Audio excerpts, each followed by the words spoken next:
گیا ہے کہ بنا لا الہ الا اللہ اتحاد بین المسلمین کی علامت ہے. لا الہ الا اللہ متحد و متفق مسلمانوں کی علامت ہے. اسی پر سارا عالم اسلام متحد بھی ہے اور متفق بھی ہے. سب جانتے ہیں خدا رحمان بھی ہے, خدا حی بھی ہے. اس کے صفات ثبوتیہ اور صفات سلبیہ کا سب اقرار کرتے ہیں. سب جانتے ہیں کہ وہ ہمیشہ سے اور ہمیشہ رہے گا. سب جانتے ہیں وہ حی بھی ہے, وہ قیوم بھی ہے, وہ احد بھی ہے, وہ صمد بھی ہے, وہ لم یلد بھی ہے, وہ لم یولد بھی ہے, وہ رحمان بھی ہے, وہ رحیم بھی ہے. اس کے رحم اور کرم کا اس سے بڑھ کر اور ثبوت کیا ہوگا کہ وہ فرعون کو بھی دیتا ہے اور موسیٰ کو بھی دیتا ہے. یہ کہہ دیا جائے کہ اس کے پروردگار ہونے کی اس سے بڑی دلیل اور کیا ہوگی کہ وہ اپنے باغی کو بھی دیتا ہے اور اپنے نبی کو بھی نوازتا ہے.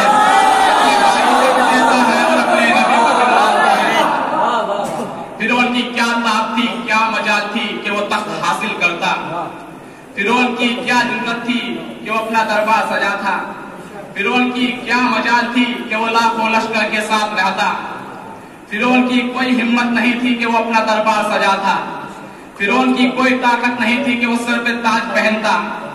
فرعون کی کوئی جرأت نہیں تھی کہ وہ پوری دنیا پہ اپنا پرچم لہراتا.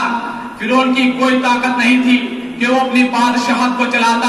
میں شروع میں ہی ایک جملہ کہنا چاہتا ہوں کہ فرعون نے نہ نبوت کا دعویٰ کیا, نہ خلافت کا دعویٰ کیا, نہ وہ موسیٰ کے مقابلے میں نبی بن کر آیا, بلکہ وہ خدا کے سامنے خدا بن کر آیا. وہ براہ راست خدا کا دشمن تھا, براہ راست خدا کا دشمن تھا, براہ راست خدا کا حریف تھا.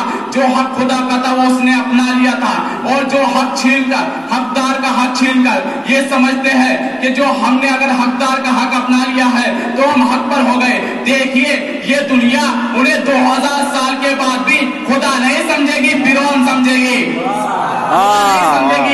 فرعون سمجھے گی. عزیزو, شیعہ ایک ایسا فرقہ ہے, شیعہ ایک ایسا فرقہ ہے جو ہر انسان کو ایسا مانتا ہے جیسا اس کا ماننے کا حق ہے. شیعہ ایک ایسا فرقہ ہے جو ہر انسان کو ایسا مانتا ہے جیسا ماننے کا حق ہے.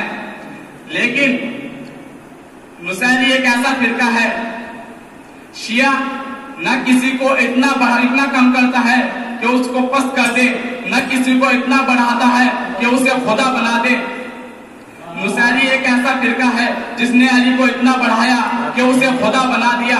اب یہاں سے ایک واقعہ ملتا ہے کہ مولا علی جناب قمر کے ساتھ ایک راستے سے گزر رہے تھے کہ راستے میں قبرستان آتا ہے. مولا علی جب قبرستان کے قریب جاتے ہیں تو ایک قبر نظر آتی ہے. مولا علی جناب قمر سے کہتے ہیں میں اس مردے کو زندہ کر دوں. تو جناب قمر کہتے ہیں مولا آپ صاحب اختیار ہیں, آپ صاحب کائنات ہیں, جیسے آپ کی مرضی. مولا اس مردے کو زندہ کرتے ہیں, مردہ زندہ ہوتا ہے, مولا علی کے سامنے آتا ہے. مولا علی سے اسے حکم دیتے ہیں کہ جب پھر اپنی قبر میں واپس چلا جا. مردہ قبر میں واپس چلا جاتا ہے. پھر کچھ دور اور چلتے ہیں, کچھ دور اور چلنے کے بعد ایک قبر آتی ہے.